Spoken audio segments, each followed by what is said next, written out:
So అలా అందరికి ఈ రోజు జస్టిస్ మూవ్‌మెంట్ ఆఫ్ ఇండియా ఆధ్వర్యంలో మనకి ఇక ధర్నా చౌక్‌లో 24 గంటల పాటు మన డాక్టర్స్ ధర్నాకి కూర్చున్నారు. మన కోల్కతాలో అయిన రేప్ ఇన్సిడెంట్ పైన వీళ్ళు నిరసన తెలుపుతున్నారు. వీళ్ళ డిమాండ్స్ ఏంటో మనం తెలుసుకుందాము. చెప్పండి మేడం. మీ అందరికీ తెలిసిందే ఒక బ్రూటల్ గా ఒక అమ్మాయిని రేప్ చేశారు. ఆ అమ్మాయిని ఫస్ట్ డాక్టర్ అని మర్చిపోయి ఒక పక్కన పెడితే ఆ మహిళ ఒక డ్యూటీలో ఉన్నప్పుడు తనని రేప్ చేశారు అంత బ్రూటల్ గా. ఫస్ట్ దాన్ని సూసైడ్ గా అని చూపించారు. తర్వాత సైకాట్రిక్ పేషెంట్ అని చూపించారు. తర్వాత పోస్ట్ మార్టం రిపోర్ట్ బట్టి మనకు తెలిసింది అదొక గ్యాంగ్ రేప్ అని. మెనీ మెంబర్స్ ఆర్ ఇన్వాల్వ్డ్ అని. అయినా కూడా ఇన్ని 10 డేస్ అవుతున్నా కూడా మనకి ఇంకా జస్టిస్ రాలేదు. ఇంకా పూర్తిగా ఇన్వెస్టిగేషన్ జరగలేదు. జరుగుతున్న టైంలో ఇన్వెస్టిగేషన్ ని ట్యాంపర్ చేస్తున్నారు. మాబ్ అటాక్ చేస్తున్నారు. ఏం జరుగుతుంది ఆ స్టేట్ లో? సీఎం ఏం చేస్తున్నారు? CM instead of taking an immediate legal action, she is conducting rally, passing comments uselessly, she is abusing the power which is in her hands completely.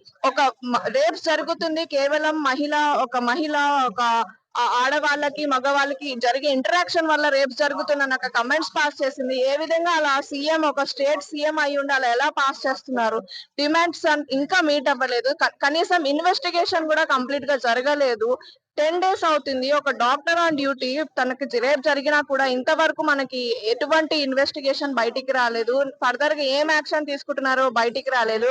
కానీ ఇన్స్టెడ్ పొలిటికల్ పార్టీస్ ఎవిడెన్స్ ని tamper చేయడానికి అవన్నీ బయటికి వస్తున్నాయి. ఇదంతా చూస్తుంటే మనకి ఏమర్థం అవుతుంది? What we are fighting for justice. What she fought against the many sex racketing, drug racketing జరుగుతుంది అన్న దానికోసం తను ఫైట్ చేస్తుండగా ఒక తనని దారుణంగా రేప్ చేసి తన కార్ ని వాండలైజ్ చేసి తన కలెక్ట్ చేసిన ఎవిడెన్స్ ని ట్యాంపర్ చేసిన తర్వాత కూడా మనం ఇంకా no other citizen except doctors in India is standing up for this. Every citizen in India should stand up for this and continue for the protest. Doctors కూడా ఈ ప్రొటెస్ట్ ని అప్పటికి ఆపగలిగిందంటూ లేదు జస్టిస్ వచ్చే వరకు. జస్టిస్ అంటే ఫస్ట్ మనకి victim కి ఏం జరిగింది, ఎందుకు ఇలా చేశారు, వెనకాల ఉన్న వాళ్ళు ప్రతి ఒక్కరు బయటికి వచ్చి వాళ్ళని హ్యాంగ్ చేయడమో వాళ్ళని అరెస్ట్ చేయడమో వెంటనే జరగాలి. 10 డేస్ అవుతుంది ఇంకా యాక్షనే రాలేదు. ఇదే మా first demand. Justice for the victim. Justice delayed is justice denied. ఇప్పుడు మనం గత 10 సంవత్సరాలుగా చూసుకుంటే మనకి ఇక్కడ నిర్భయ కేసు గాని ఢిల్లీలో, లేకపోతే దిశ కేసు హైదరాబాద్ లో, ఇప్పుడు నిర్భయ 2 అంటున్నాము. కానీ ఎట్లా అసలుకి ఇది ప్రతి రోజు జరుగుతూనే, ప్రతి గంట కూడా జరుగుతూనే ఉన్నాయి అత్యాచారాలు. అంటే మీ ఉద్దేశంలో మనం ఒక మార్పు నిజంగా రావాలి, అత్యాచారాలను నియంత్రించాలంటే ఏం చేయాలి? అసలు ప్రభుత్వం కానీ మన ప్రజలు కానీ ఎలాంటి విధంగా నడుచుకోవాలి, ఎలాంటి పాలసీస్ రావాలి? So the thing is, the lawmakers, they should make a strict rules. If any woman has been treated in such manner, either it's a rape or it's been treated or abused, they should be punished clearly, and the investigation should be fast track. There is a system called as a fast track system for few punishments. In such manner, the kind of abuse or ill treating a woman, so it should be fast tracked. In a police cell, there should be a special unit to fast track this, and we should come with a special law where if there is a woman being raped or brutally murdered, they should be fast tracked fastly, and the High Court and Supreme Court should also have a special consideration for such cases. It should be acted as a holistically, not just a one system cannot act. It should be in a legal system, and it should be in a police power, and it should be in the central power, state power. Every department should holistically come into a united system. How, like for example, we are having this the Navy system and the Air Force system and the Army. All three people are united. There is one person who guides them. At the same time, all the three systems should get united, and that should work together so that the justice will be served fastly. It is not delayed. Once the police station, it goes to the police station, then it goes to the court, and the court will rethink and wait. It should not happen. If any such rape or any such heinous act will happen, they should come into a decision that such act should get in a decision within 24 hours. Then that message will be carried towards the society, and the society will think, and society will not commit such acts. Thank you. మీరు policies గురించి చాలా బాగా చెప్పారు. అంటే మన దృఢంగా మారాలి ఇంకా సిస్టమ్ అని. కానీ ప్రజల లోపల, సమాజం లోపల ఇప్పుడు అవేర్నెస్ అనేది ఎట్లా తేవాలి జెండర్ సెన్సిటైజేషన్ గురించి?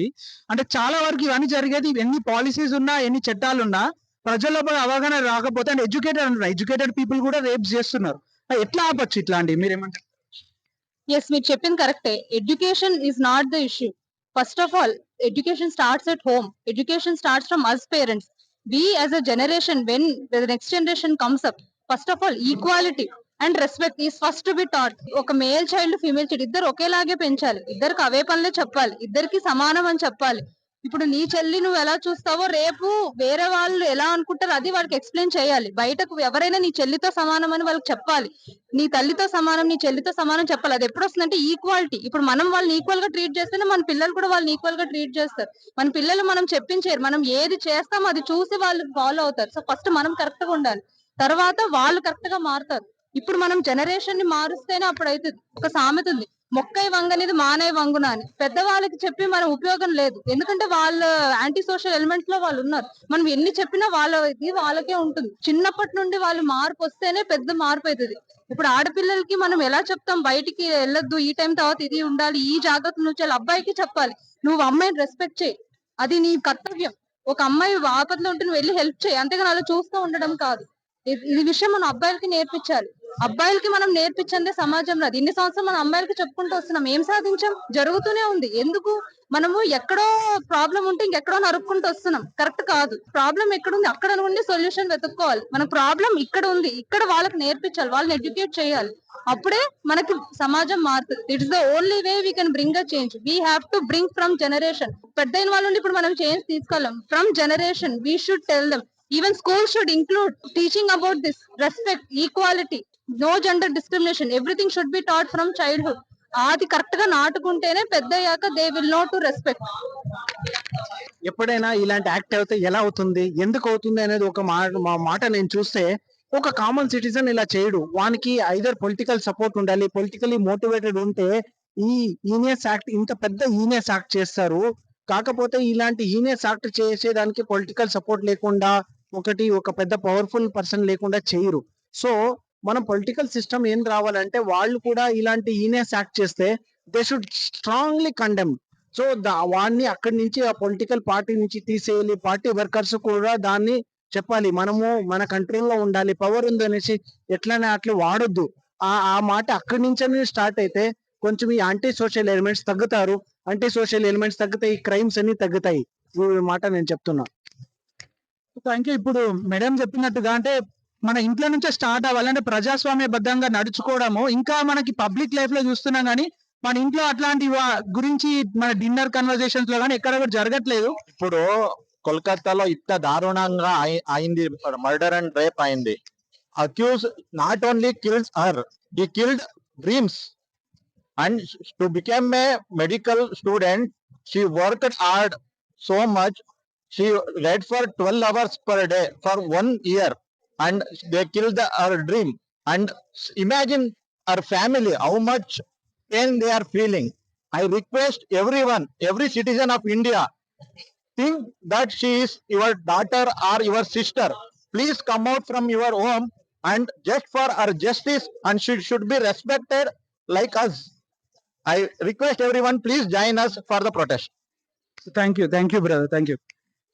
సో ఇవాళ మన జస్టిస్ మూవ్మెంట్ ఆఫ్ ఇండియా ఆధ్వర్యంలో ఇక్కడ డాక్టర్స్ కి సంఘీభావం జరపడానికి వచ్చాము. అంటే ఇట్లాంటి అత్యాచారాలు అనేది దేశం అంతా ప్రతి నిమిషము, ప్రతి 15 నిమిషాలకు ఒకసారి జరుగుతున్న మనకి రిపోర్ట్స్ కూడా వస్తున్నాయి. కానీ ఇంకెప్పుడు మనం మారుతాము, మన ప్రజలు మస్ట్ మారాలి. చట్టాలు అనేవి చాలా వరకు ఉన్నాయి, మన ప్రజలు మారినంత వరకు మన దేశం అనేది ఇలానే ఉంటది. మేడం వాళ్ళు సర్వాన్ని చెప్పారు. యాక్చువల్లీ ఇక్కడ ప్రాబ్లం ఏందనేది అంటే, మనకు చట్టాలు ఉన్నాయి కూడా వాళ్ళు ఇంప్లిమెంట్ చేయకపోవడం అనేది పెద్ద, ఈ మనకున్న రాజ్యాంగం బద్ధంగా కానీ లేకపోతే మనకున్న చట్టాల పరంగా కానీ పెద్ద లోటు అంటే అదేనండి. ఎందుకంటే చట్టాలు పెట్టుకుంటే ఏం లాభం అండి? ఆ చట్టాలు ఇంప్లిమెంట్ చేయాలి.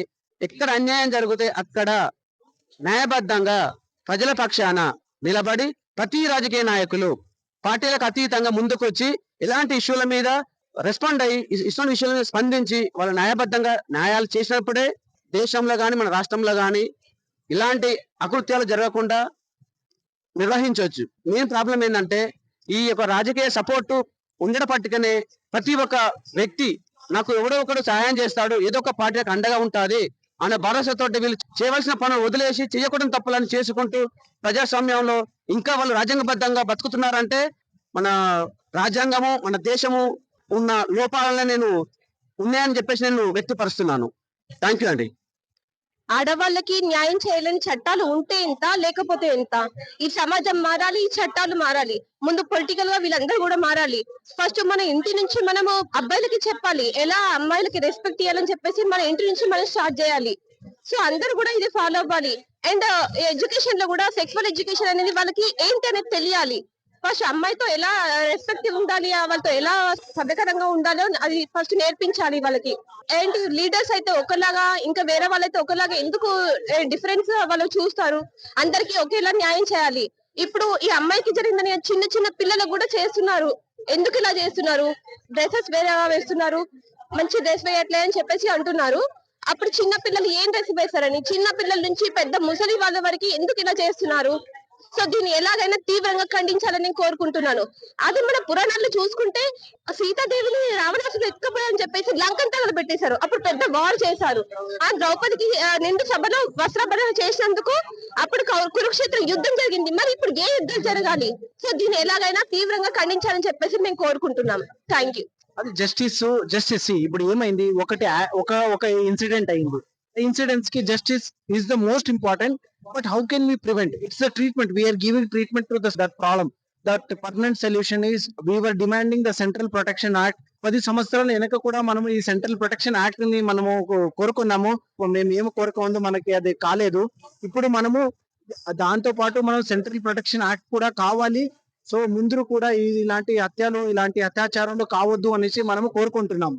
ఇది మన డాక్టర్స్ అందరు ఇక్కడ ధర్నాకి దిగారు ఈ రోజు. వీళ్ళందరూ కోరుకునేది ఒకటే, జస్టిస్ ఫర్ నిర్భయ 2. మన కోల్కతా రేప్ కేసు ఇన్సిడెంట్ ఏదైతే దారుణంగా జరిగిందో దానికి మన దేశవ్యాప్తంగా ఉన్న డాక్టర్స్ అందరు ధర్నాకి దిగిండ్రు. ఈ రోజు వాళ్ళు జస్టిస్ ని కోరుకుంటున్నారు. We want justice. We want justice. We demand justice. We demand justice. We demand justice. आवाज दो, आवाज दो.